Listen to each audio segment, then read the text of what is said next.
Bonsoir à toutes et à tous, nous sommes le 31 mars 2021, il est 20h04. Je vais vous lire la clause de non-responsabilité, qu'on connaît tous presque par cœur maintenant. Le support d'information et d'éducation présenté dans ce document est destiné à apporter une meilleure compréhension et permettre un échange autour du travail des GANS. Ces informations ne sont pas destinées à se substituer à un traitement médical, ni à l'expérience ou au jugement des professionnels de la santé.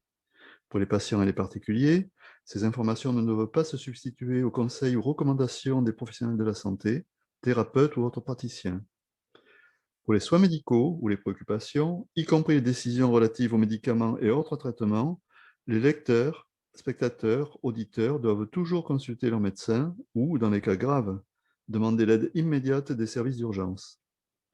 Les informations portant sur les prescriptions, les procédures et l'utilisation de dispositifs médicaux doivent être fournies uniquement par du personnel médical qualifié et agréé, déclinant formellement toute responsabilité directe ou indirecte, y compris les responsabilités liées à la commercialisation ou à une utilisation spécifique. Cette information est fournie telle qu'elle et est considérée comme correcte au moment de sa publication. Mais il appartient au visiteur d'évaluer l'exactitude de toute information trouvée dans cette présentation. Chaque cas traité est le résultat de sa propre expérience, appliquée par lui-même, pour lui-même, et s'applique en son propre cas seulement. Toute personne connaissant des problèmes de santé doit consulter un médecin et suivre le traitement prescrit par le médecin. Les processus d'équilibrage du plasma décrits ici sont un processus naturel qui soutient le corps, mais il ne se substitue pas aux conseils médicaux ou aux thérapies auxquelles on est déjà soumis. Voilà, les amis, je passe la parole entre amis à Viram, en direct de Guatemala City. Je t'entends pas, Viram. Là, on m'entend? Oui, c'est bon. Et je te remercie, Joël. Tu avais Avec plaisir. presque bien ciblé où je suis. Je suis pas, heureusement, pas à Guatemala City, c'est une zone rouge. Je Oui. suis à, je crois, c'est environ 140 kilomètres de la capitale, au bord du lac Atitlan, à San Juan La Laguna. Aujourd'hui, c'est la dernière fois que je vais vous multiplier les connaissances de nos deux amis très proches, euh, Mehran Kesh et Grégory Graboroy et autres. Parce qu'on ne sait jamais, quand on est branché avec l'âme, on n'a pas vraiment un outil pour trier quelle information vient de qui. Et ça peut aussi être que d'autres entités, pas entités, d'autres âmes participent à la multiplication parce qu'ils sentent que c'est le bon moment et c'est propice à le faire. Donc, ils vont le faire et je suis ouvert pour les capter aussi. Donc, je ne pourrais pas vous dire qui a concocté tout ça. Je peux juste prendre la responsabilité des choses qui sortent de ma bouche, comme ça a passé à travers mon âme, l'âme de la forme physique vers le voice box, la boîte vocale. boîte vocale. Boîte vocale, c'est un drôle de mot. Mais bon, aujourd'hui, on va multiplier les connaissances euh, partagées de M. Kesh et Grégory lors du Knowledge Seeker Workshop numéro 373. On pourrait aussi 373. Ça dépend si on veut être belge, français ou suisse. Voilà, je vais vous faire ça. Le titre de la séance aujourd'hui, c'est pourquoi les arbres perdent leurs feuilles. Donc, on va explorer, on va aller plus profond dans ce phénomène que les arbres perdent leurs feuilles et on va aussi découvrir c'est quoi le rapport quand vous avez eu le PDF. Vous avez dans l'image du titre euh, un, un être humain qui médite, qui est dans son cœur, et vous avez d'autres êtres humains qui sont plus dans toute cette magouille liée au coronavirus. Donc, on va aussi explorer le lien entre pourquoi les arbres perdent leurs feuilles et c'est quoi le rapport avec la situation mondiale actuelle. Donc, vous m'avez vu assez parce que je vais maintenant vous Je vais maintenant vous switcher comme vous ne me voyez plus et vous voyez la présentation parce que c'est quand même plus propice pour notre sujet parce que je trouve les images et les diagrammes que je présente peuvent aider peut-être plus que mon visage.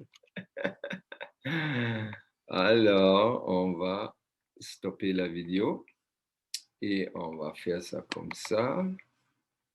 Share. Et slideshow, voilà. Ça, vous voyez bien? Oui. Hein?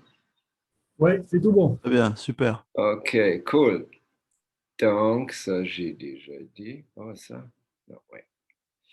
Donc, première bonne nouvelle, la séance numéro 2 de notre ami bien-aimé Joël. La deuxième session, il va pour les débutants de la science du plasma. Cette séance va traiter sur l'état nano. Donc, il va vous expliquer, si vous ne savez pas encore, c'est quoi l'état nano et comment on le crée. Ça se passe demain, jeudi, le 1er avril. Et ce n'est pas un poisson, c'est une âme. Et un poisson a aussi une âme, donc ça peut aussi être un poisson, mais pas un poisson d'avril, parce que c'est sérieux, cette multiplication des connaissances des sciences du plasma. Donc, demain, à 8 heures, même temps qu'aujourd'hui, dans la même salle de Zoom que cette présentation-là.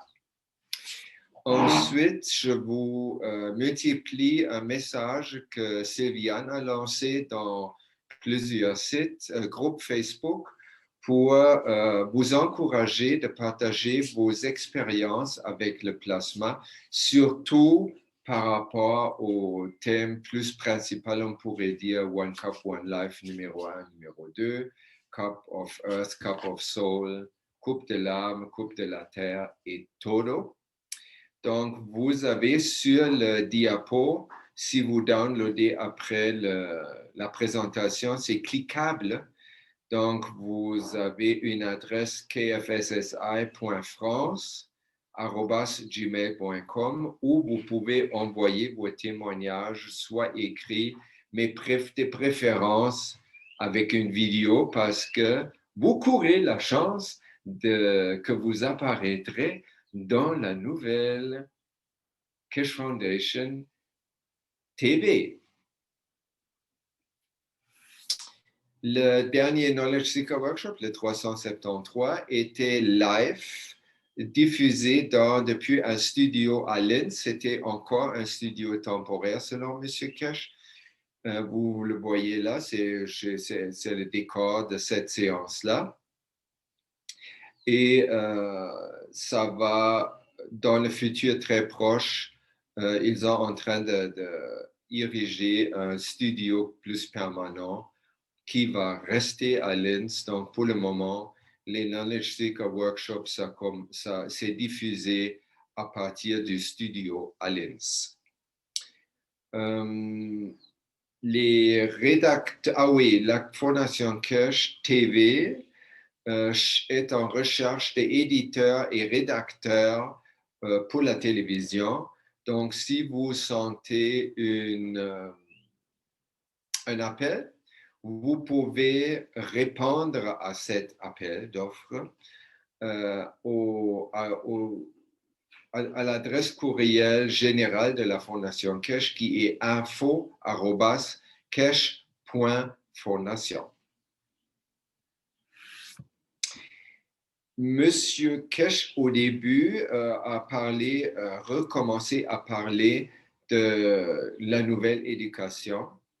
Dans le contexte, depuis le 21 mars, Monsieur Keshe s'est retiré de la gérance directe de la Fondation Keshe. C'est dans les mains de Wenli et de Ella. Il va se consacrer, comme vous avez déjà entendu, plus à la recherche, les enseignements, la poursuite de la paix. Non, il ne court pas après la paix, c'est plutôt l'inverse, que la paix lui suit au pas. Et les enseignements et les nouvelles qui vont être propagés par, pour le moment, c'est encore YouTube et le canal de télévision. Ensuite, il a annoncé qu'il a commencé d'installer des chaires, c'est-à-dire des départements avec curriculum et tout, pour les sujets de la physique nucléaire plasmique, pour installer ça dans les universités de l'Iran. C'est les premières universités qui ouvrent leurs portes aux enseignements et aux connaissances de la science du plasma. Tout ça, sous toute évidence, sous le motto de l'échange de technologies pour la paix. Et ce mouvement de l'échange de technologies pour la paix va nous amener dans un pays que vous voyez sur la photo. Ça, c'est une photo de la Russie que j'aime beaucoup parce que c'est joyeux, c'est paisible et ça exprime pour moi sur le niveau émotionnel exactement ce que je me visualise ou où j'aimerais, où j'ai hâte d'ouvrir mes yeux un bon matin dans le futur proche. Ensuite, il y a un donateur qui ne veut pas être nommé, qui a donné les fonds pour une unité d'amélioration universelle. Et selon leur promesse, la Fondation Keshe a ajouté la même valeur, c'est-à-dire une deuxième unité, pour que les deux vont être donnés à des pays qui n'ont pas les moyens pour acheter ces unités-là. Donc, quel pays ou nation va avoir la chance de recevoir ça? Ça, c'est encore pas publié. C'est le Conseil universel qui est en charge de déterminer quel endroit serait le plus propice pour accueillir ces deux unités-là. C'est pas dit que ça va être tous les deux dans le même ou une dans un pays ou l'autre dans un autre pays, parce que de toute évidence, il y a encore des pays qui sont moins néantis que d'autres, donc qui n'ont pas les moyens ou le luxe de se payer des outils pour la croissance spirituelle, comme les unités universelles là. Hop là, c'était trop vite. Aujourd'hui, on va parler, cette séance d'aujourd'hui s'inscrit la capsule principale dans notre exploration des connaissances universelles que M. Keshe et Grégory partagent avec nous ces temps-ci. J'ai pris pour porte-entrée un exemple, une vidéo que Jim et Lisa, les UC Australie, ont fait. Ils font souvent des petits clips de vidéos pour encourager des gens de participer à leur cours d'agriculture plasmique, par exemple. Et cette petite vidéo-là, je crois que c'est 5 minutes ou quelque chose, ça traite sur le phénomène pourquoi les plantes jettent leurs feuilles pendant l'hiver ou dans l'hiver. Et j'ai trouvé ça, c'est formidable parce que Grégory Grabovoi, par le biais de Hélène Laporte, elle parle beaucoup, surtout si vous participez à la séance gratuite des 31 pratiques pour les 31 jours du mois. Il y a une journée qui est dédiée à cette question-là. Pourquoi les arbres perdent leurs feuilles? Pourquoi les oiseaux perdent leurs plumes? Et pourquoi les hommes perdent leurs plumes aussi? Plumes des fois, mais des fois aussi des cheveux. Donc, on va commencer notre exploration avec les informations de la science orthodoxe pour trouver le phénomène des saisons, pourquoi et comment ça a lieu sur cette planète Terre. On pourrait penser que vous voyez ici l'orbite de la Terre autour du Soleil. Il y a eu un moment qui est le moment des 4 formes de planètes, c'est celui de la droite, où la planète est le plus proche au Soleil et vice-versa, 6 mois plus tard ou plus tôt, la Terre est le plus loin du Soleil. Là, il faut savoir que ça, c'est un diagramme où c'est un peu exagéré. Je crois la distance entre les deux distances Terre au Soleil n'est pas si énorme qu'on pourrait la voir dans les dimensions réelles. Ça aurait plus l'air d'un cercle.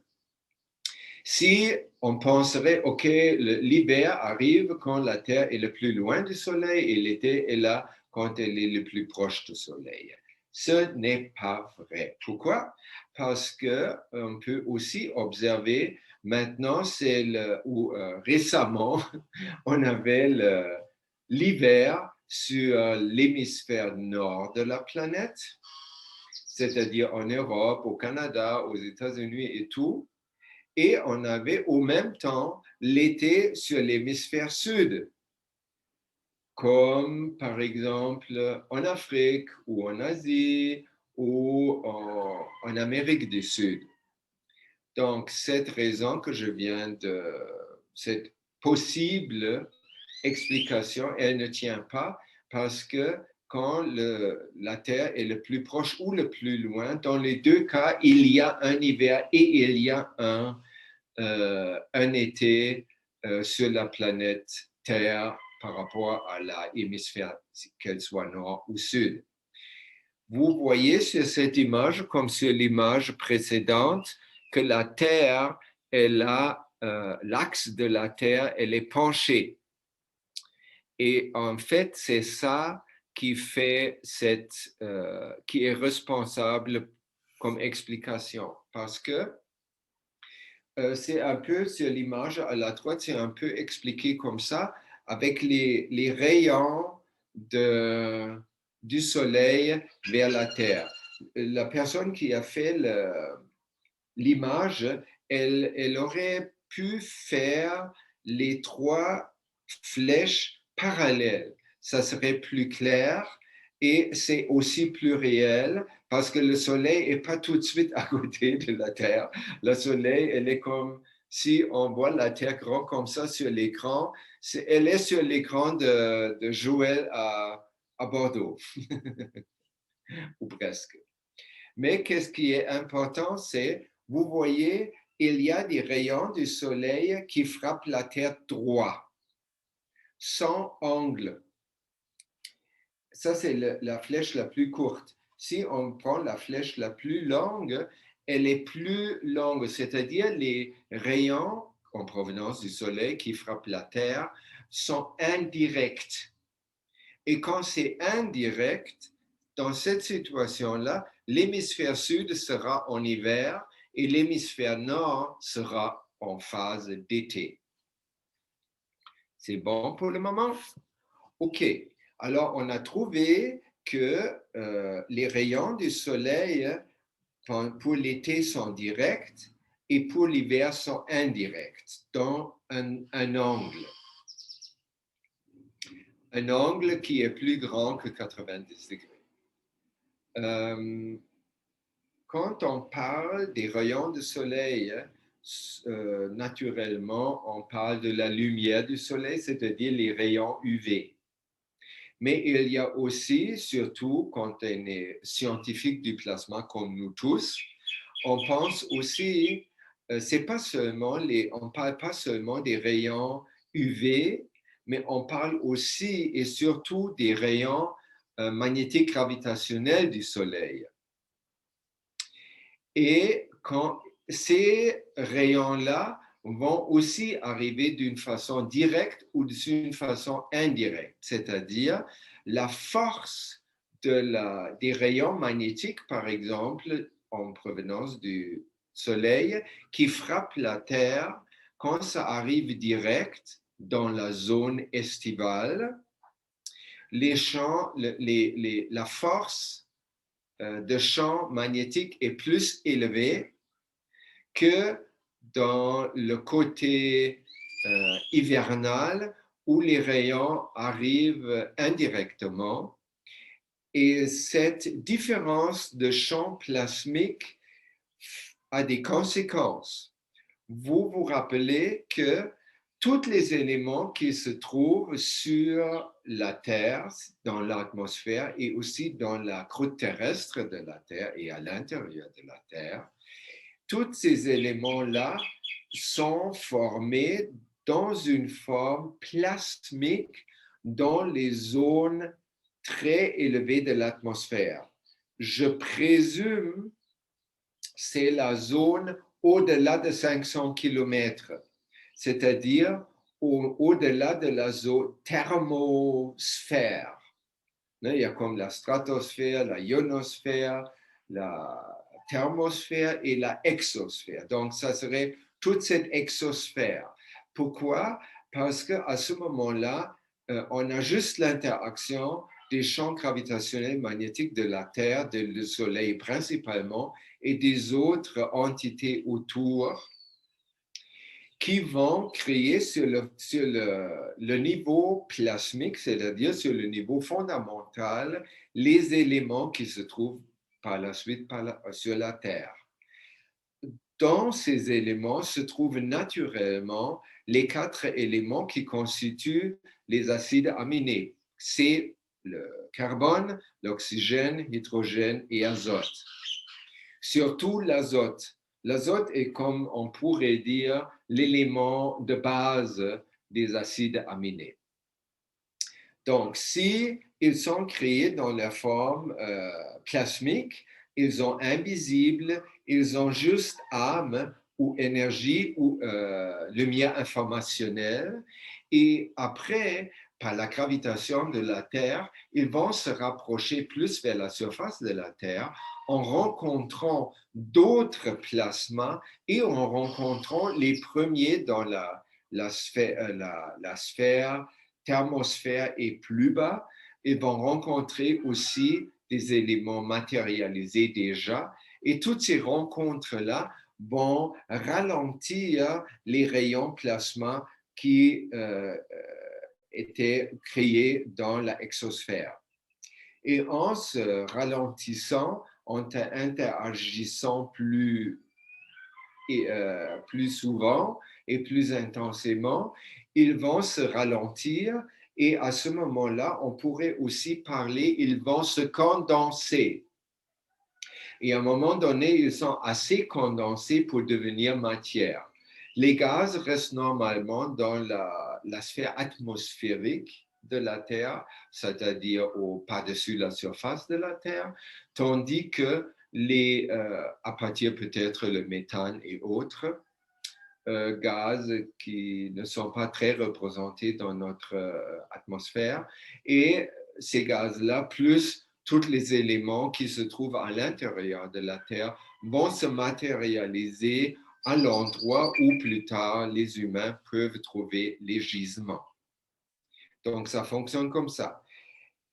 Quand on a par exemple, si on prend l'exemple des acides aminés COHN, Mr. Cohn, Monsieur Cohn, quand c'est formé dans la exosphère, leur forme spécifique va être déterminée ou va changer si les rayons du soleil frappent directement ou indirectement.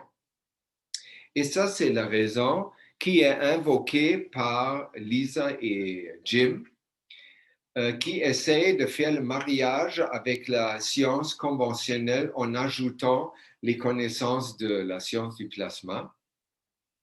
Donc, ils savent qu'ils nous enseignent qu'il y a des variations de champs magnétiques qui vont faire créer, si on veut, des différents genres d'acides aminés. C'est les mêmes acides aminés, mais ils ont une force différente sur le plan plasma surtout.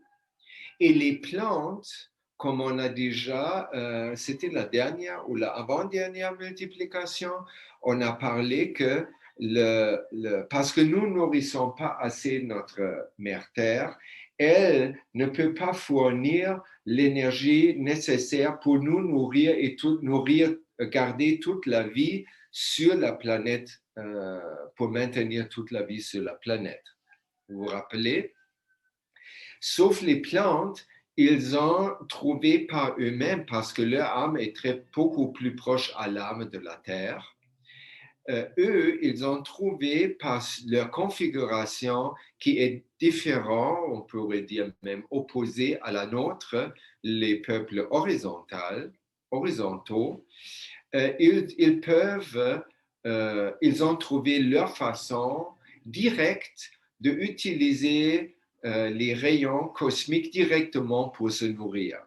Ou les acides aminés, ça peut aussi être par le biais des acides aminés qui sont créés dans l'exosphère. Donc, vu que les caractéristiques particulières des acides aminés changent avec l'angle, comment les rayons frappent la Terre du Soleil, ça change les acides aminés, la configuration, un peu la force plasmique, et les plantes à l'intérieur de eux, dans leur ADN et ARN, cet équivalent est codé dans leur code génétique. Et ça, qu'est-ce que ça fait? C'est bien visible dans les arbres à feuilles caduques. C'est-à-dire, c'est les arbres qui ne sont pas des sapins de Noël et des pins, mais c'est des arbres qui sont evergreen, c'est-à-dire toujours verts, mais c'est des arbres qui perdent en hiver leurs feuilles.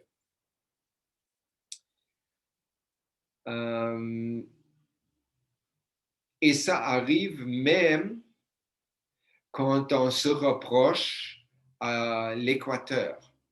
Les saisons qui sont prononcées en France, en Allemagne et au Canada et dans l'hémisphère nord ou sud, qui sont très prononcées, le plus qu'on se rapproche à l'équateur, ça disparaît. Donc, mais quand même, il y a pas tous les arbres, mais il y a des arbres. Ici, par exemple, on est à, je crois, 2000 km de l'équateur. Il y a des arbres qui perdent maintenant leurs feuilles parce que c'est la période de la sécheresse avant la pluie au mois de mai. Donc, ça arrive même là. Donc, mais pas tous les arbres. Ça, c'est intéressant, on va garder ça dans la tête. Mais normalement, les arbres à feuilles caduques, dans leur ADN, c'est écrit quand les acides aminés sous forme plasmique et après sous forme matérielle, quand ils sont plus proches aux arbres, quand ils changent pendant l'hiver leur force magnétique ou leur force de champ, on ne peut plus les utiliser comme avant pour synthétiser le CO2 ou la biomasse verte qu'on veut synthétiser, nous comme plante. Donc, à ce moment-là, la plante rejette, elle retire les jus de vie, si on veut, de l'eau, essentiellement, des feuilles. Les feuilles perdent leur couleur verte, elles deviennent jaune, rouge, brun, et ils tombent.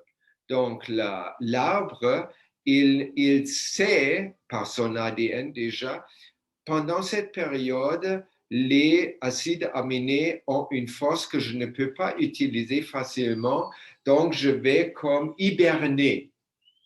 je vais fermer les usines qui produisent la biomasse et les sucres et je vais les laisser tomber. Et le printemps prochain, quand les acides, la force plasmique des acides aminés redevient propice pour mon métabolisme, je vais repousser les feuilles. Et je vais faire ça toutes les années. So, maintenant, on a compris ça. Et si on est, admettons, on écoute juste M. Kesh, on va dire, bon, c'est comme ça. Voilà. Si on écoute plus Grégory Grabovoi aussi, on va penser, est-ce que c'est vraiment nécessaire que les arbres perdent leurs feuilles? Parce qu'on se rappelle aussi, nous sommes liés, nous faisons un peu la même chose sur un autre rythme quand les êtres humains perdent leurs cheveux ou les oiseaux perdent leurs plumes. Donc, est-ce qu'il y a peut-être une solution qu'on n'a pas encore trouvée à ce phénomène des saisons? Est-ce que c'est vraiment nécessaire que l'arbre doit absolument perdre ses feuilles et est-ce que l'homme, avec l'âge, est obligé ou il ne peut pas éviter de perdre ses cheveux? Et ensuite, c'est pas juste perdre les cheveux, c'est les rides dans le visage, la vue se détériore, l'ouïe aussi, et on n'entend plus bien, et après, on va se retrouver dans la tombe. Voilà. Est-ce que c'est ça? Finalement, la question derrière les feuilles qui tombent est, est-ce qu'on est obligé de vieillir, être malade pour mourir ou pas? Les solutions qu'on pourrait trouver peuvent être deux. Donc, soit, et là on parle encore des plantes, soit on change la configuration ou l'interaction plasmique entre la Terre et le Soleil pour arriver que les rayons magnétiques estivaux sont disponibles à l'année. Ça serait par exemple si l'axe de la Terre se redresse soit verticalement, soit horizontalement. Une possibilité. Ou une autre possibilité parce que on comprend aussi c'est les rayons du soleil, les rayons de la Terre qui produisent tous les éléments qui arrivent ici, qu'on peut voir. Cette interaction les causes ou cette interaction n'est pas décrite suffisamment si on mentionne juste les deux. Ce n'est pas un automatisme. Il y a aussi le créateur, il y a aussi nous qui co-créons avec le créateur la réalité, c'est-à-dire le input de notre âme est essentiel pour les saisons et pour que les plantes agissent selon, là on va voir selon quoi dans le prochain diapo. Avant, je vais vous mentionner la deuxième possibilité, ça serait que les plantes eux-mêmes, ils développent plus de tolérance pour différents rayons magnétiques qu'ils peuvent créer leur biomasse même si les acides aminés ont une force un peu variée. Alors, qu'est-ce que ça vous qui s'occupez ou vous écoutez Aviram depuis quelques moments où il parle aussi de Grégory Grabovoi. Donc, tout ce problème de feuilles, de cheveux et de plumes, là, vous avez 3 exemples. Un homme qui est inquiet parce qu'il trouve qu'il perd les cheveux, et c'est vrai, il perd les cheveux. La poule, vous connaissez des poules comme ça qui perdent leurs plumes, et l'arbre tout en haut qui perd ses plumes. Ça, c'est des situations que dans le vocabulaire de Grégory Grabovoi ne sont pas à la norme. Quand quelque chose n'est pas à la norme, on se demande toujours pourquoi c'est pas à la norme. Est-ce que Dieu crée des choses qui ne sont pas à la norme? Non, pas du tout. Mais Dieu co-crée avec nous. Et la clé ou le pivot où ça peut basculer dans le plus ou dans le moins, ça se trouve dans notre, comme toujours, libre arbitre.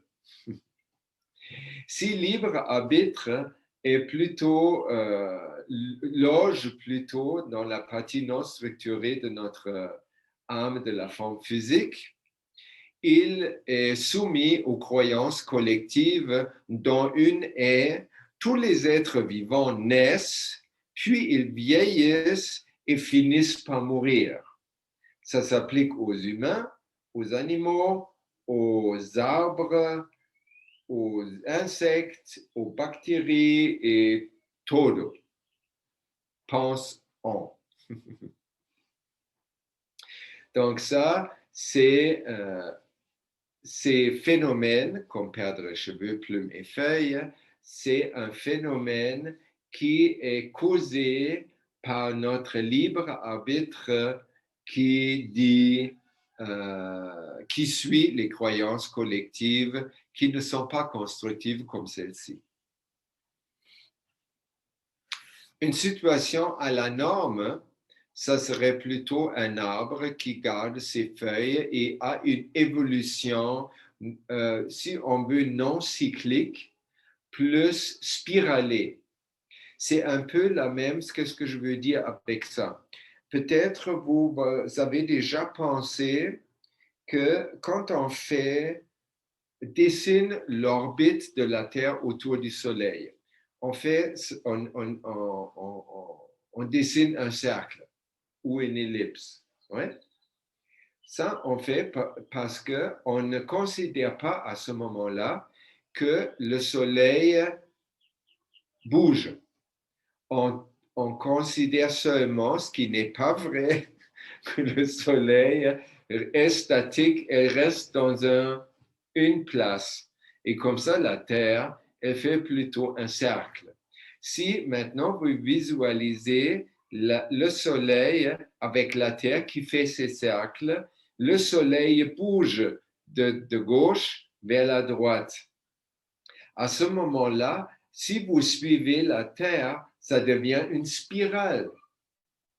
C'est-à-dire, même quand la Terre fait toute une révolution de orbite autour du Soleil, elle n'arrive jamais à la même place. Donc, on ne peut pas dire, dans le vrai sens du mot, que l'orbite du Soleil est circulaire, périodique, elle revient toujours à la même place. Ce n'est pas vrai. Même la physique orthodoxe nous suggère déjà ça, que la Terre n'arrive jamais à la même place. En plus, on comprend que tous les univers sont en expansion. Et ça, déjà, ce n'est pas une expansion comme cyclique, qu'elle fait expansion, rétraction, que les astres peuvent revenir à la même place. Non, non, ce n'est pas du tout comme ça. De la même façon, si on prend cet exemple, de la même façon, une poule, un homme ou une femme ou un arbre, ils peuvent aussi évoluer non cycliquement. Là, il y a beaucoup de boum-boum parce que c'est Pâques. Et nos frères et sœurs guatémaltèques Maya, ils font la guerre pour célébrer la mort de leur maître. Oui, c'est triste. Hein? Pâques, si on regarde le temps qui est investi pour célébrer la mort du maître religieux ou spirituel qui s'appelait Jésus par rapport au temps qui est consacré à sa résurrection, qu'on célèbre sa résurrection. Ça fait déjà carême, c'est 40 jours, plus intensément toute une semaine sur la mort. Et après, on garde juste la partie d'une journée où on s'occupe de l'ascension ou de la résurrection. Pendant que la résurrection, c'est la chose la plus importante. Parce que Jésus voulait nous enseigner la résurrection et pour ça, il fallait qu'il meure. Autrement, il ne pouvait pas parce que nous sommes trop collés dans la matière. Nous ne comprenons pas. Donc, pour ça, il a fait ça.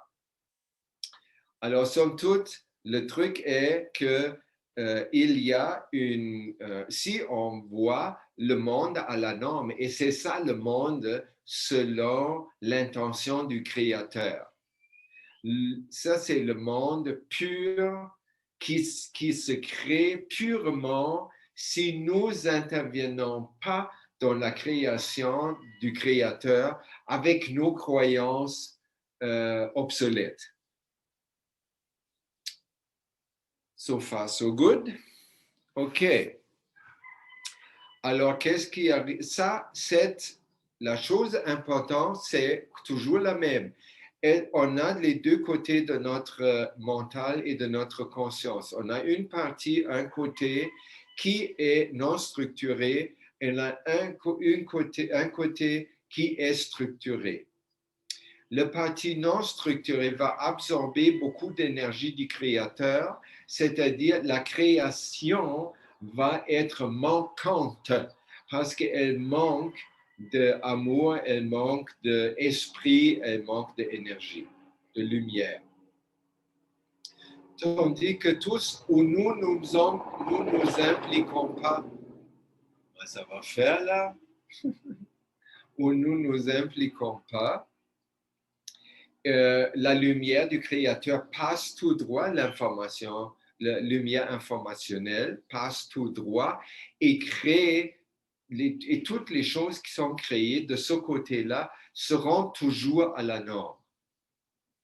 Et cette mentale qui a les deux côtés, ça joue aussi sur la perception, surtout. Ça joue aussi sur la perception de la science. Comment on peut utiliser une science. Donc, même la science du plasma, on peut ne pas tout à fait comprendre la science du plasma si le libre arbitre réside dans la partie non structurée. On est très limité parce que chaque nouveauté qui nous est apportée par Grégory et Mehran vont retrouver comme une résistance dans les croyances collectives.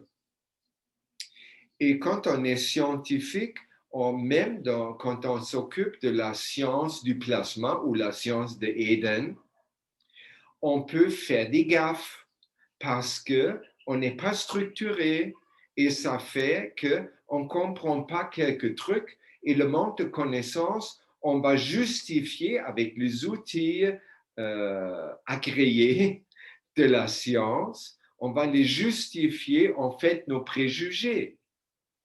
Tandis que si on est sur le chemin de structurer sa conscience, on augmente la structure de notre conscience, on comprend plus, c'est-à-dire notre intelligence va augmenter et à ce moment-là, on ne va pas justifier par des procédures scientifiques des préjugés, mais on va avoir plus d'ouverture et capacité à apprendre, assimiler et intégrer des nouvelles connaissances. Donc, dans ce contexte-là, de voir les feuilles qui tombent d'un arbre, de la poule ou de la tête de nous tous,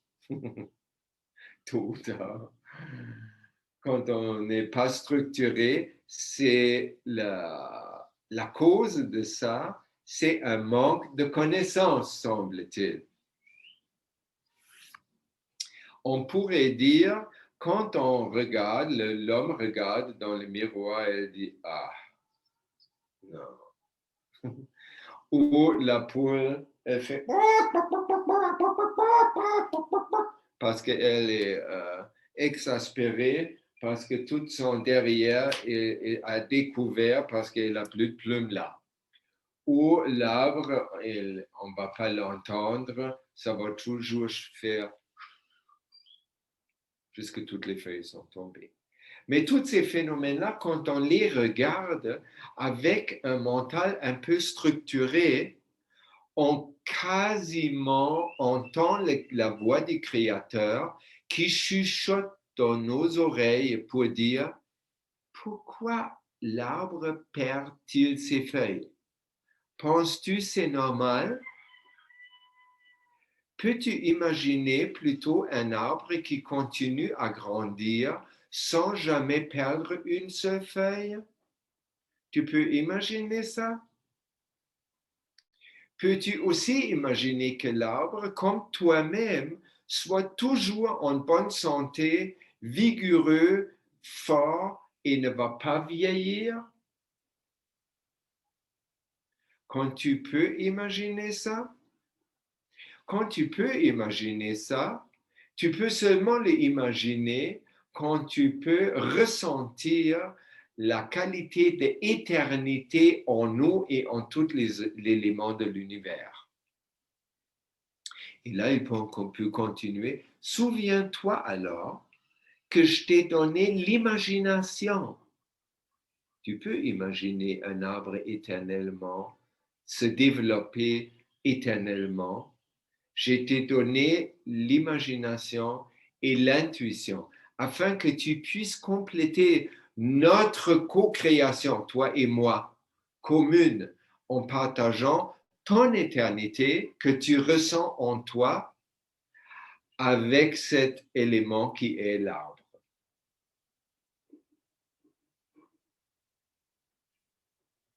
C'est formidable. Quand on entend le Créateur parler avec nous comme ça, même pour l'entendre, on utilise notre intuition et notre imagination. Et on a appris avant que pour notre conscience, la véracité d'une image qui est captée par nos yeux de chair a la même valeur qu'une image créée par notre imagination ou notre intuition. Ensuite, le deuxième volet de la même chose, M. Kirsch a parlé du même phénomène, si on veut, en parlant de ces trois livres. Les trois livres qui s'appellent le premier, l'ordre universel de la création de la matière, c'est le livre numéro 1. Le deuxième livre, la structure de la lumière. Et le troisième livre, l'origine de l'univers. Les trois livres sont d'ailleurs maintenant disponibles sur Amazon. Mais les trois livres, il nous a pointé un phénomène que les trois livres dans cette séquence-là montrent à l'envers comment le Créateur crée dans l'univers. Le livre numéro 3, l'origine de l'univers, c'est le principal rayon du Créateur. Le livre au milieu, le deuxième livre, parle de la transition par la lumière. Et le troisième, qui est le premier livre, c'est l'émergence de la matière à la fin du processus. Défini un peu autrement par M. Kirsch, l'amour infini du Créateur, on voit un rayon de lumière à partir de son âme à travers tous les univers pour qu'il se manifeste en tant qu'homme. Parce que tout le reste de la création se fait, si on regarde ça sur le plan matériel, après, dans la co-création de l'homme, avec le Créateur. Des exemples pour ça. Premier exemple, nous, si on regarde notre corps physique, on regarde notre circulation sanguine, ou les conduits nerveux, ou la digestion, ou tous les métabolismes de toutes les cellules de notre corps, tout le fonctionnement de notre corps, nous n'en participons pas. Ça se fait tout seul. Ça veut dire, et le corps n'est pas organisé que c'est juste le cerveau qui le sait, et si il n'y a pas de cerveau, ça ne se fait pas. Faux. Parce que vous savez, peut-être vous déterrez votre grand-père qui était rasé avant l'enterrement. Vous le déterrez, vous allez trouver après quelques années un crâne avec une barbe et des cheveux longs, parce que les cheveux continuent à pousser même quand le cerveau est déjà cliniquement mort depuis longtemps. Preuve que chaque cellule de notre corps sait parfaitement comment fonctionner de la bonne façon et il ne se trompe pas. Ce n'est pas une cellule des fois qui va à un moment donné être sous parce que la personne a bu trop de vin rouge et elle va se prendre pour une cellule du rein ou une cellule osseuse, matière osseuse ou une cellule du cerveau. Ça serait peut-être drôle, mais ça donnerait aussi des catastrophes. Alors, si le corps, toutes les cellules savent comment fonctionner parfaitement, et c'est vraiment parfaitement. Ils savent aussi, quand on a une blessure, comme l'enfant là qui est tombé, les cellules sauraient aussi guérir cette plaie-là. C'est la même chose. Et peut-être pas nous mentalement, c'est encore nouveau pour nous et difficile à concevoir que la réalité se recrée 10 à la puissance de 17 fois par seconde, c'est-à-dire 100 milliards de fois par seconde. Les cellules se recréent. Donc, de guérir une plaie ou n'importe quelle blessure ou maladie, ça peut se faire dans un temps qui est beaucoup trop vite pour nous de le capter. Mais, encore une fois, cette capacité des cellules du corps de se autogénérer et de se garder éternellement en santé peut être compromise par l'ingérence du libre arbitre.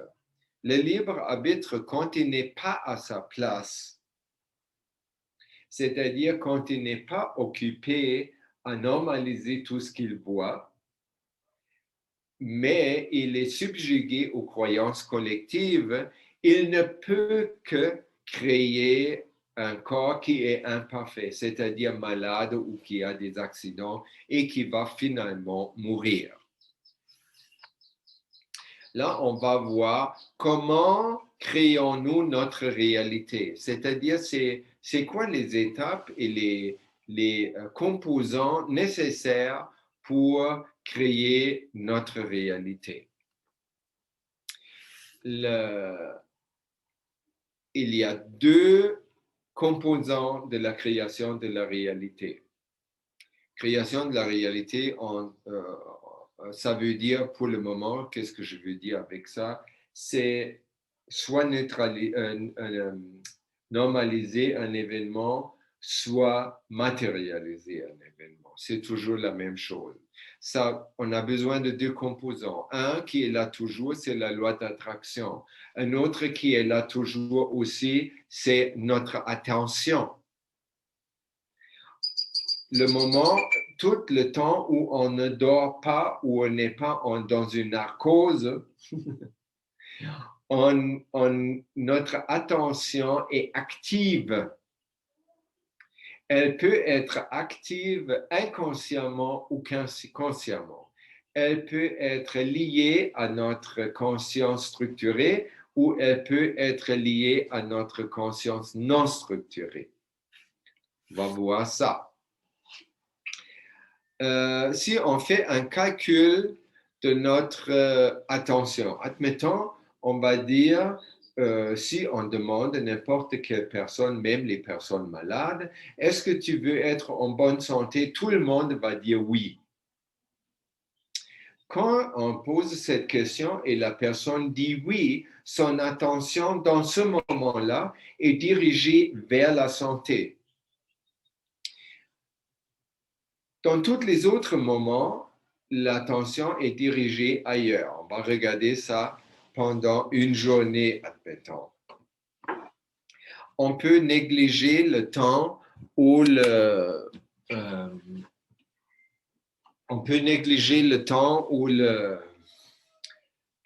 où on dort, parce que lorsqu'on dort, la seule partie de notre trinité qui est vraiment endormie, c'est le mental. L'âme ne dort jamais et le corps n'a pas dormir non plus. Pas besoin de dormir non plus. C'est juste le mental. Nous sommes fatigués. Ça s'applique jamais au corps, bien qu'on peut trouver des raisons dans les sentiments corporels pour ça.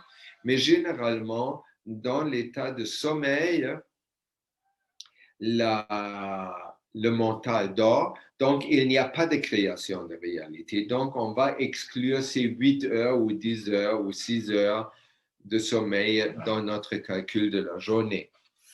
Deuxième, on passe peut-être dans toute notre journée, on fait peut-être une demi-heure de méditation le matin ou le yoga ou quelque chose, où on a pendant ce temps des pensées normalisantes et au même temps la journée, plus tard, on peut se rappeler des fois de cette séance-là ou du contexte normal à la norme. Donc, on va dire, on peut penser qu'en 1 heure, pendant 24 heures, on pense les pensées qui sont propices à créer une réalité à la norme. Le reste de la journée, on est en train de se soucier, de penser qu'est-ce qu'il faut faire, qu'est-ce que j'aime pas, et ceci et cela, et Facebook, et les nouvelles, et blablabla, blablabla, blablabla. Donc, on peut facilement passer 90% de notre journée avec des pensées qui ne sont pas à la norme, qui n'engendreront pas une réalité à la norme. Parce que la loi attraction, elle fonctionne au même rythme rapide que la reconstruction de la réalité, c'est-à-dire 10 millions de fois par seconde. Et elle va prendre la direction où notre attention que notre attention a. Donc, si on prend le tout d'une journée, on a 10% de notre réalité perçue va être à la norme. Ça, c'est les nuages, c'est le ciel bleu, c'est les arbres, c'est les vagues de la mer ou du lac, c'est l'eau propre qui coule du flanc de la montagne, c'est un rire d'enfant, c'est la vaisselle qui n'est pas cassée. Toutes ces choses qui sont à la norme représentent 10%. 90%, c'est « Oh, il faut porter une masque, il faut se distancer socialement. » Et il y a la pollution dans le monde. Je vois des papiers dans la rue et des mégots. Et il y a des gens qui fument et il y a des gens qui sont malades et qui meurent du corona et qui meurent d'autres choses. Donc, c'est le bordel.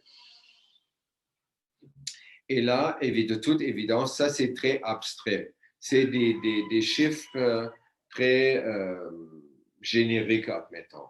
Ça serait quand même une bonne idée que vous preniez une journée et vous, chacun de nous, on regarde pour vrai combien de temps je crée des pensées propices à créer une réalité à la norme et combien de temps je crée des pensées où j'alimente des pensées, je ne les crée pas, j'alimente des pensées pas à la norme qui vont créer une réalité correspondante.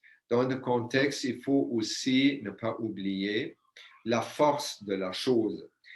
La force des croyances collectives n'est pas forte individuellement.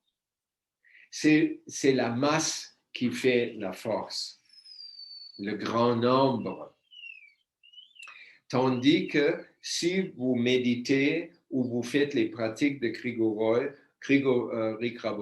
où vous faites un petit effort, vous avez très envie de comprendre les multiplications de M. Kirsch et M. Grabovoi et Joël et Aviram et tous les autres, ces pensées-là sont beaucoup plus fortes, beaucoup plus remplies de lumière informationnelle que le correspondant en provenance des croyances collectives. Et ça, c'est notre avantage. Donc, on n'a même pas besoin d'arriver au-delà de 50%, c'est-à-dire 51% de notre journée. Si on dort 8 heures, ça nous laisse 16 heures. Alors, à partir de 8 heures et une seconde de plus, on peut influer sur la conscience collective. C'est déjà avant comme ça. Parce que dans le moment où on est dans un état propice à la contrôle de la réalité, notre pensée est très forte. Elle s'appelle à ce moment-là biosignal. Et quand on est dans les biosignaux, quand on émet ça, c'est infiniment plus puissant que les champs plasmiques ou magnétiques gravitationnels des pensées en provenance des croyances collectives. Ouais. Donc, ça nous dit très clairement notre puissance finale est dans la structuration de notre conscience et mentale. Je vais vous donner le deuxième exemple. C'est quelqu'un qui se fouille la cheville. C'est un sportif qui a couru, il a trébuché et ouch! La première pensée qui va venir par automatisme, c'est « Ah zut, ça y est, je me suis foulé la cheville ». Résistance, colère et tout le canal ouvert, grand ouvert pour les croyances collectives. Je ne vais pas pouvoir faire ce que je voulais faire demain parce que je ne pouvais plus marcher. J'espère que ce n'est pas cassé. Ouais. On a 3 secondes. Ça, c'est une information qui est multipliée par nos amis bouddhistes qui ont trouvé ces 3 secondes-là. Peu importe la situation, peu importe l'information qui arrive à nous, on a toujours 3 secondes pour ne pas se identifier. Si on attend plus longtemps que 3 secondes, on est vendu. C'est-à-dire, cette information, elle est déjà incrustée dans notre mental. Elle a pris pied. Le pied n'est plus dans la porte. Toute la personne est dans notre maison. Et ça va être très, très difficile de la faire quitter la maison. Donc, on a 3 secondes. Vous pouvez expérimenter ça. Je l'ai expérimenté, ça fonctionne. Si vous êtes assez réveillé pour, si arrive une information négative, les positives, on ne s'en occupe pas vraiment, mais si arrive une négative, et dans les 3 secondes, vous êtes capable de vous rendre compte que, ah, c'est ça, quelqu'un qui veut mon attention.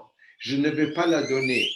Juste cette pensée est assez pour casser le truc et ouvrir la porte pour que dans la situation où je suis, je viens juste de tomber. Dans les 3 secondes, je dois rediriger mon attention vers « Oh zut, ça y est, ah, tout va bien, ma cheville va bien, elle n'est pas blessée, rien, je suis en parfaite santé. »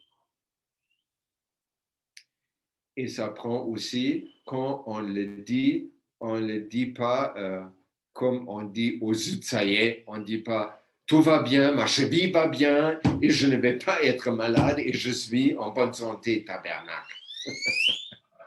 Ouch! Ça, c'est pas vrai.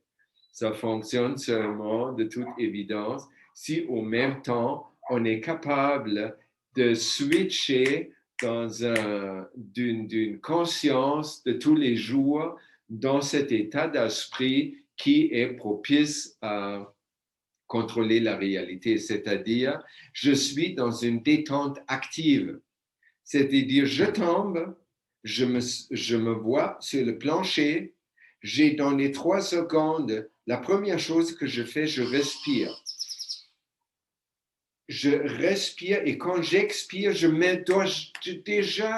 dois avoir fait les pratiques autant de fois que dans ce petit temps d'expiration, j'arrive déjà de me mettre dans l'état propice au contrôle de la réalité. Et là, je dis, depuis cet emplacement-là, je dis, tout va bien, ma cheville est bien, je suis en bonne santé. Donc, vous voyez, si on ne fait pas les pratiques assez souvent, que ça devient automatique en nous, oublie ça. On va tomber, on ne va pas être capable d'être plus vite que 3 secondes et voilà, on s'est foulé la cheville. Ça fonctionne que la croyance collective, elle est comme attend et elle attend toujours des choses négatives pour confirmer son existence. Vous voyez? Autrement, elle va mourir. Elle va juste disparaître parce qu'elle n'a aucune réalité. C'est une entité seulement, sans aucune réalité. Donc, les croyances collectives, ils attendent comme des vautours et il y a quelqu'un qui marche bizarre, il trébuche ou quelque chose et voilà, ils envoient leur propos, le « oh zut ». Au même moment, dans les 3 secondes, si je suis capable de délibérément, c'est-à-dire en complètement, que je fasse aucune attention de ce qui arrive sur le plan matériel. Je sais ça, que je suis tombé, et j'arrête là. Et tout le reste, délibérément, je redirige mon attention. Quand je redirige mon attention et je suis dans un état approprié au contrôle de la réalité, j'ai beaucoup de lumière informationnelle qui suit aussi mon attention. Elle va dans mon pied et elle va dans une fraction, de le même instant, fraction de seconde, rétablir la cheville et j'aurai même pas connaissance de m'avoir foulé la cheville. Parce que mon intervention doit arriver avant les faits matériaux. Et ça marche seulement si je ne suis pas bétonné dans la sphère matérielle du monde.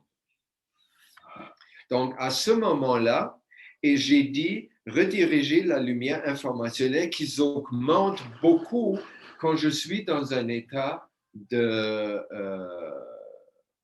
approprié au contrôle de la réalité. À ce moment-là, je fonctionne toujours avec cette équation qui est l'équation universelle, énergie universelle, qui dit l'énergie disponible pour moi est égale à ma vitesse que je puisse traiter le plus grand volume d'informations dans un moment. Le plus que je suis soit dans l'amour, l'état d'amour est l'état où j'ai le plus grand de capacité de traiter des informations dans un laps de temps. Une structure, un mental ou une conscience structurée et pleine d'amour. Drôle, hein? Mais c'est comme ça. Donc, à ce moment-là, avec mon énergie qui est, si elle est au-delà, elle a juste à être plus fort que cette énergie qui n'est pas très forte de la croyance collective pour couper son élan. Et elle ne peut plus se matérialiser sur le plan physique. La même chose se passe avec notre situation mondiale actuelle que vous voyez là. C'est le printemps au Québec, on n'a plus de neige, mais tous les manteaux, tous les gens sont enneigés, ils sont comme figés derrière leur masque, ils ont distancé socialement. Donc, toutes les choses qui sont vraiment importantes pour exprimer notre humanité, c'est-à-dire de partager nos visages, de partager nos expressions, de nous exprimer et d'être en contact proche avec tous les êtres humains. C'est ça la qualité de notre être humain. Quand on voit un scénario comme ça c'est le scénario qui est entretenu par la croyance collective. Et tous les peuples de la Terre suivent ça. Des fois, on n'a pas le choix parce que si tu ne portes pas de masque et tu veux aller dans le magasin ou tu veux aller dans un avion, ils vont juste dire vous ne pouvez pas entrer dans le magasin ou dans la voiture. Donc, on le fait, mais la chose n'est pas sur le niveau, la réaction est anodine sur le plan matériel. Si je sais pourquoi, si je suis, admettons, devant le magasin, je mets mon masque parce que je l'ai préparé avant avec le One Cup, One Life, inoculé, et je fais comme, je respire ça pour la prévention. Ça, c'est une chose. Ça ne veut pas dire, quand je dirige mon attention dans cette direction, je suis autosuffisant. Je pourrais le faire même à la maison et je le fais des fois à la maison. Je mets mon masque et je l'inocule pour me faire une inhalation de One Cup, One Life. Je suis autosuffisant à ce moment-là et mon attention n'est pas du tout dirigée vers le règlement. Il est obligatoire de porter un masque, m'en fous. Et je vais dans le magasin, je fais beaucoup de contact avec les yeux et je peux parler. Donc, je fais des blagues, je dis des bonnes choses, je demande à quelqu'un si je peux l'aider et je peux faire toutes ces choses-là sans être criminel et je ne suis pas sur le niveau ni d'obéissance idiote, ni de réaction idiote aussi. Parce que si je veux être révolutionnaire en ne pas portant le masque, qu'est-ce que je fais? Je donne mon énergie à la croyance collective qui fait marcher la patente de la Kabbale. Donc, le but n'est pas... On peut participer à des manifestations sans masque, c'est pas grave, mais faites attention de ne pas vous faire arrêter. Parce que ça, c'est très fort. Et les interventions fortes sur le plan matériel ne vous laissent pas beaucoup de facilité de garder les 3 secondes. Non? Si vous êtes vis-à-vis d'un policier qui vous veut mettre des menottes ou tordre le bras, de garder, d'utiliser les 3 secondes et de se mettre tout de suite dans un état approprié pour faire disparaître le policier. C'est très difficile parce que c'est très fort et les croyances collectives, il y a comme 25 000 croyances collectives qui tournent autour de ma tête à ce moment-là de confrontation.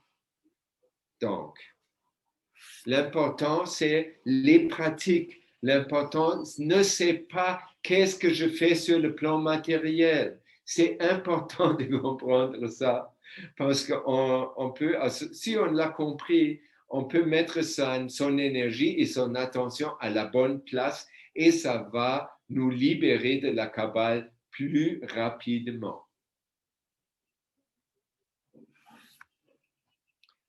Grâce à cette, et c'est même probable, comme je l'ai fait déjà avant, avec cette formule universelle de l'énergie, si le plus ça veut dire le plus structuré mon mental et ma conscience est, le plus d'énergie que j'ai.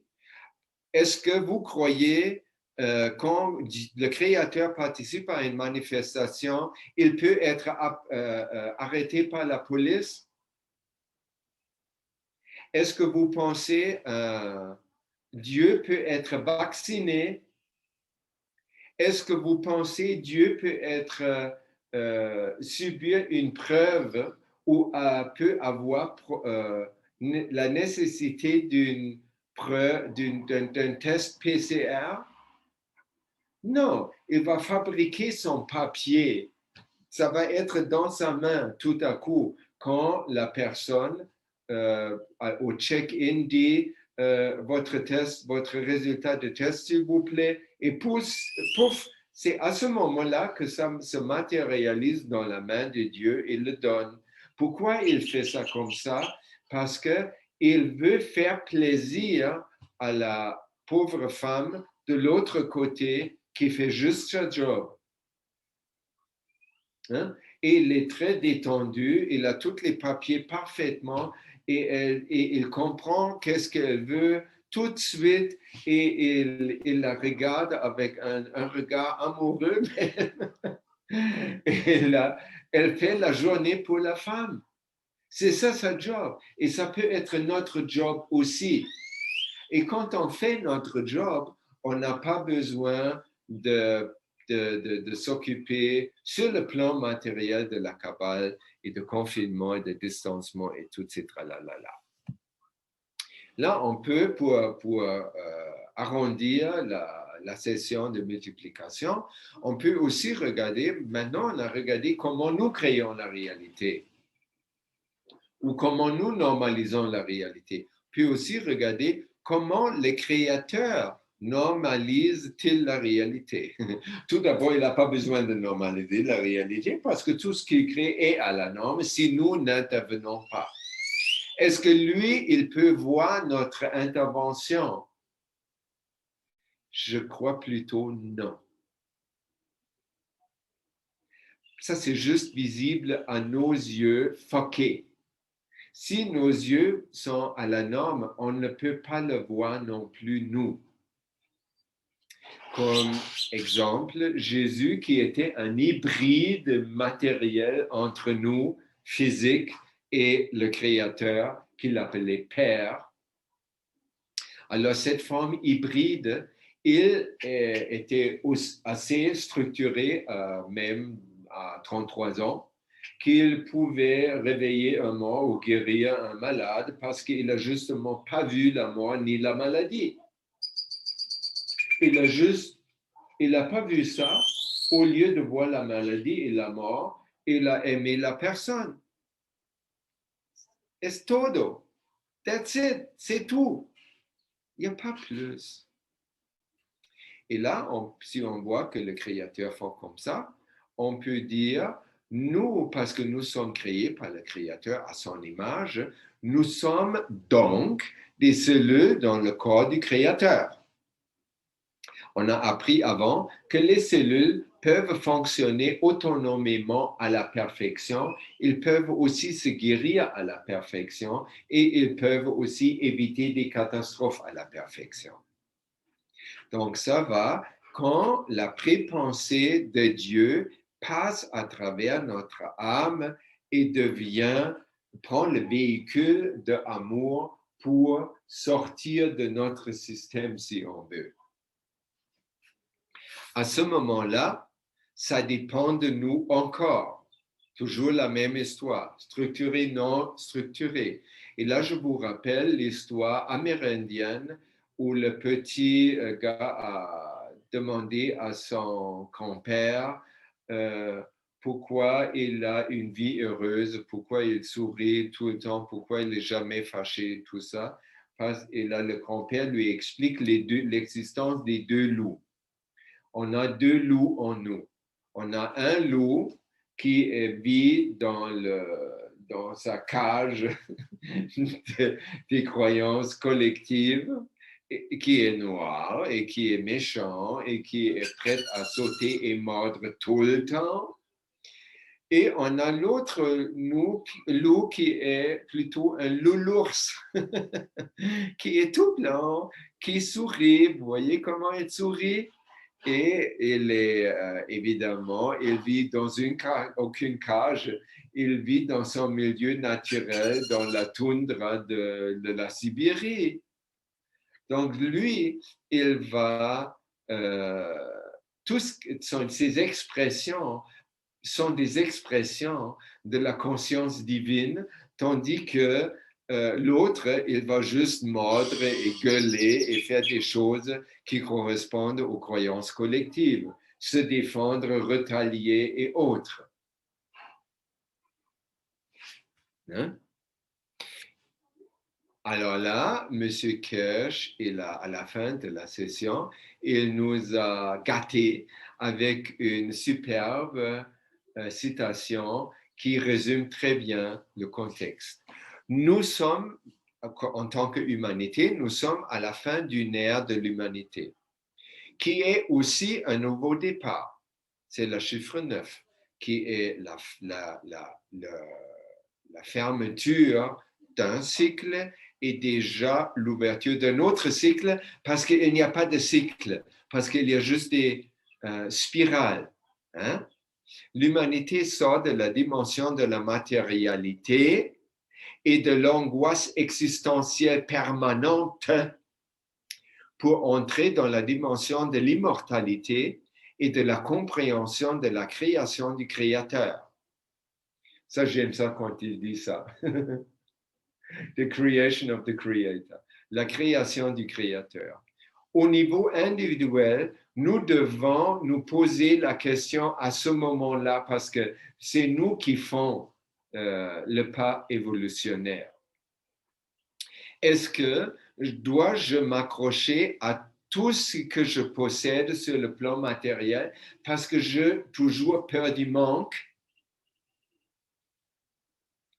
Ou puis-je tout ce que je possède sur le plan matériel et toutes les autres, je peux utiliser tout ça comme un outil pour aider tout le monde à évoluer, sachant que nous ne pouvons pas franchir cette étape de notre évolution tout seul, mais seulement en tant qu'humanité unie.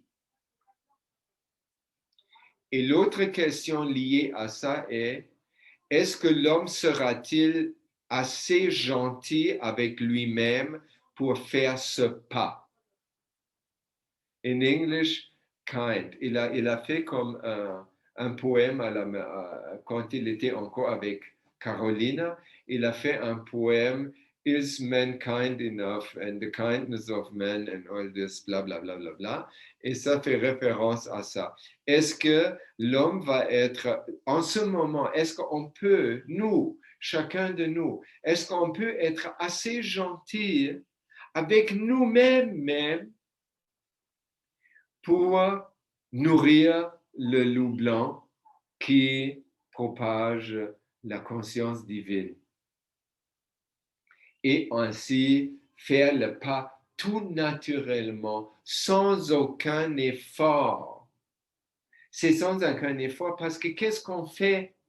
La redirection de la lumière informationnelle ou de notre attention est rien d'autre. Je me détourne de la condition mondiale actuelle et je reste fermement détendu. C'est ça, fermement détendu dans ce que je souhaite vraiment, et pas seulement moi, mais aussi mon âme, ma conscience divine et le Créateur même. Et ça va arriver parce que je me détourne délibérément. Les choses arrivent seulement sans effort, délibérément. La deuxième partie de ça, c'était la première. En fait, j'aurais déjà envie de finir, mais je vais vous donner la deuxième partie aussi. Elle est très courte. C'est Rick qui a demandé à Monsieur Kesh, maintenant, on a compris que nous, quand on apprend de Monsieur Kesh et on multiplie nos connaissances à d'autres personnes, on va toujours donner notre parfum particulier à la chose que nous propageons. Mais est-ce que pour une organisation comme la Fondation Kesh, est-ce que ça ne peut pas mettre en danger l'intégrité de tout l'organisme s'il y a trop de monde qui peuvent aussi, comme presque volontairement, falsifier les connaissances pour qu'ils servent plus à leur but personnel et ne pas au salut global? Monsieur Kesh a répondu d'une façon magnifique. Il a dit, même dans le contexte actuel, il y a des gens qui propagent les connaissances que je vous donne d'une façon distorsionnée ou pour leur propre but, et même contre la Fondation Kesh. Il se peut que dans toutes les gens qui écoutent cette personne, il y a une personne qui est assez structurée pour capter l'essence. Et ça, c'est hyper important. Parce que tous les enseignements de M. Kesh, de Grigory Grabovoy, de Osho, de whoever, ça se passe toujours à niveau multiple au même temps. Je parle avec, par exemple, ce Aviram-là, il parle avec sa boîte vocale. Il parle aussi par Internet, avec le Zoom. Mais il parle aussi émotivement, que vous captez très bien, et il diffuse aussi sur le niveau de l'âme, tout au même temps. Donc, si je suis comme auditeur, je suis juste programmé sur la boîte vocale, c'est comme je juge le livre par sa couverture. Parce que ça peut être, si vous me voyez au début et il y a quelqu'un qui dit, ben, mais il a l'air moche, il n'est pas beau. Hein. Et comment il parle, il n'a même pas une bonne diction. Il n'a même pas une bonne diction française. il ne dit pas revenu, il dit revenu. Hein?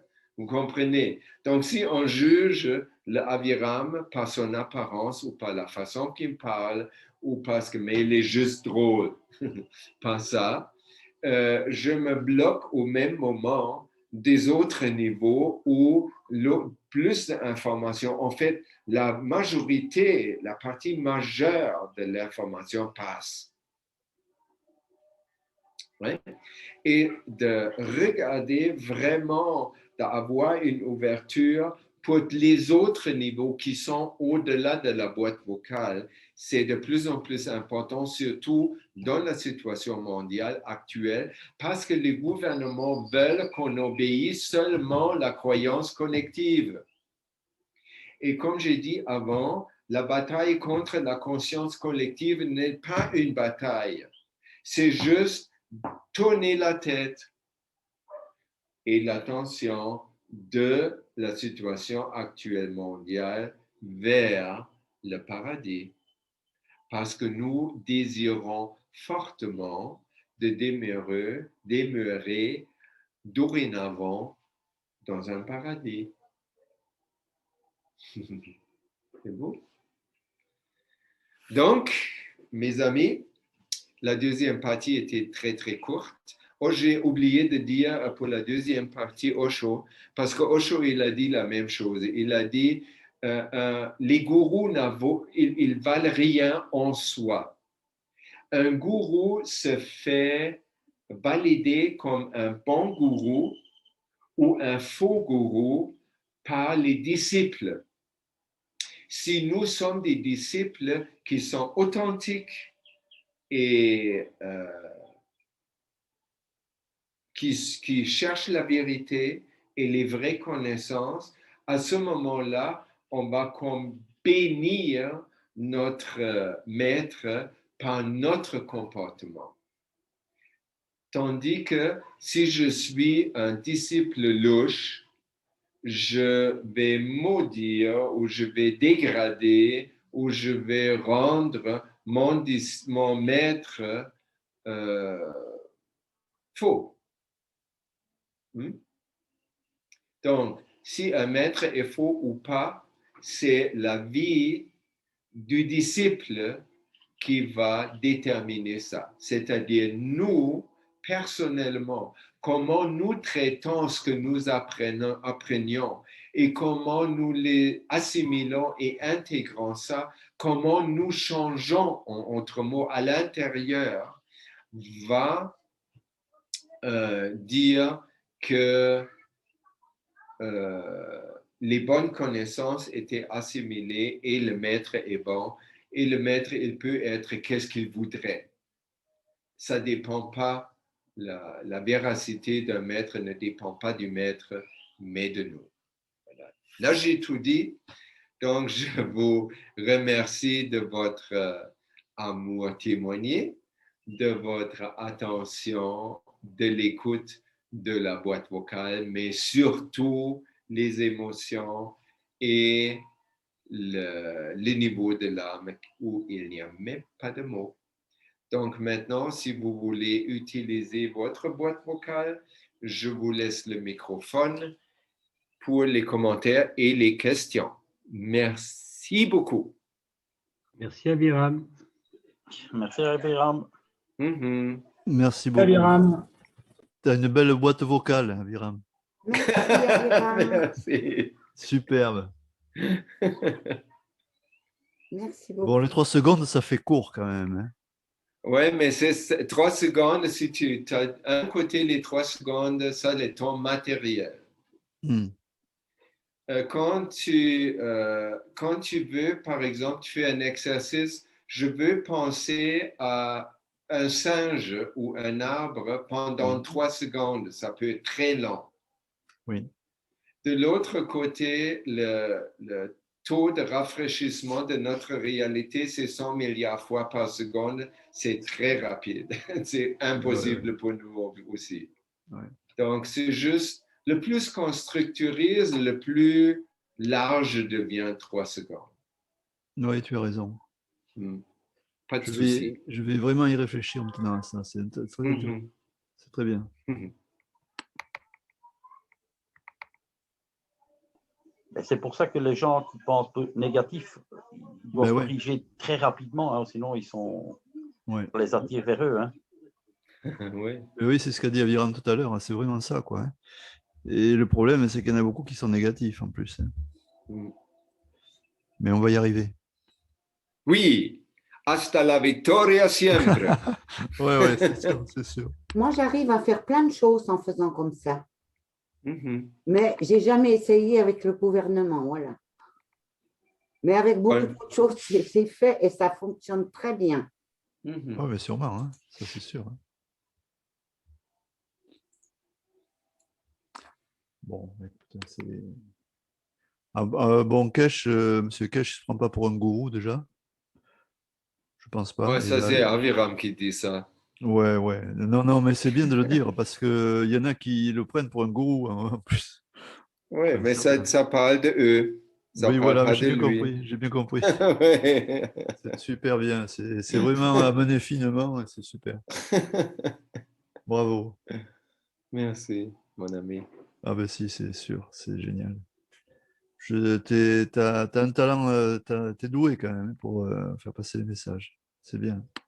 Bravo. Oui, Hein. c'est le Créateur qui m'a fait ainsi. Ah ouais, mais c'est bien. Hein. Hmm. Bon, écoute.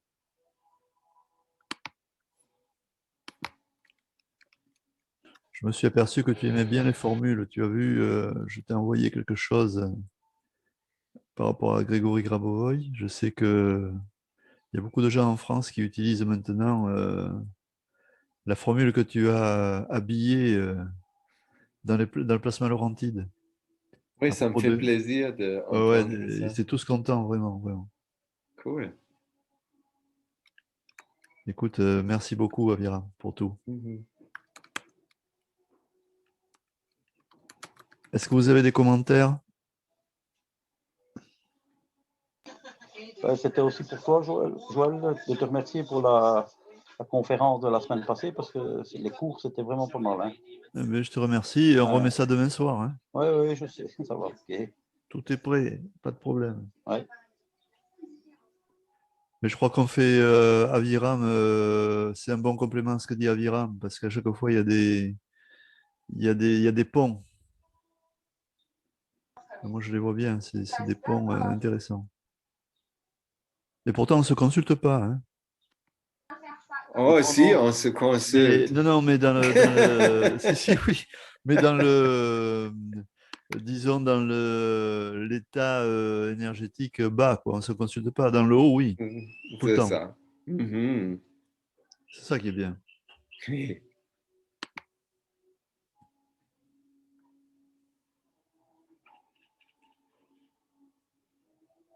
Bon. Aviram, on voit ton écran. Hein. Oh, excusez, Non, non, mais moi, je veux j'ai pas, je oublié regarde pas, de... mais on voit ton écran. Oui, je Voilà. vais Mais c'est pas préparer gênant, hein, ça mais tout de c'est suite. pour ton intimité, quoi. C'est pour protéger ton intimité, quand même. Ah, génial. Voilà. Ouais, ouais, c'est bien. Ouf. Bon, mais les amis, est-ce que vous avez d'autres commentaires? Moi, à chaque fois, il faut que je digère. Hein. Mais bon, c'est comme ça. Hein. Je trouve ça très, très bien. Je ne sais pas de quoi va parler Monsieur Cash maintenant, hein, parce qu'en fait, il va y avoir le studio, là. Ça va être. Je ne sais pas comment ça va se passer après. Hein. Je ne sais pas.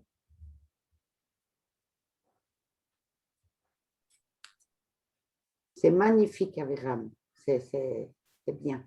Ah ouais. Merci beaucoup.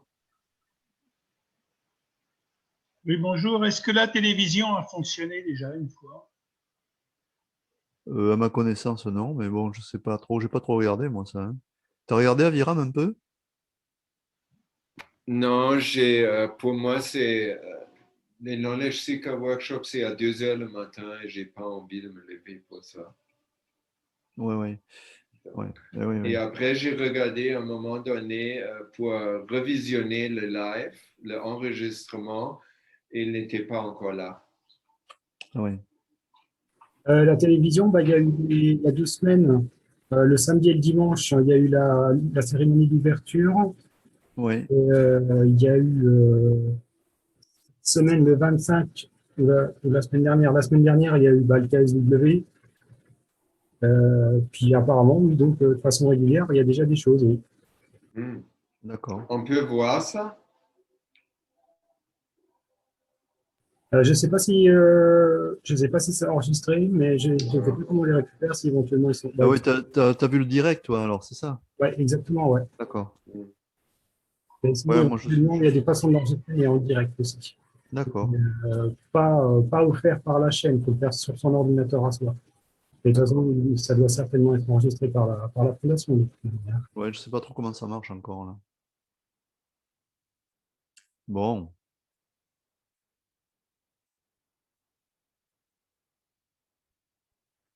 Ok. Bon, mais les amis, je vais vous saluer. Si vous n'avez pas d'autres remarques ou d'autres choses à dire. Et puis, je vous dis à demain pour certains, et puis à plus tard pour d'autres. Ben, ça va, ok, Joël. Oui, Abiram, à bientôt, bonne mon nuit. ami. À Bonne bientôt. soirée, bonne nuit. Et bon après-midi, alors. Ouais, bonne Oui, merci. À très vite. Merci à Merci, vous pour Aviram. votre Bonne présence. soirée, bonne nuit. Non, Au pas revoir. bonne nuit, pas pour vous. Au revoir, les amis. Au revoir.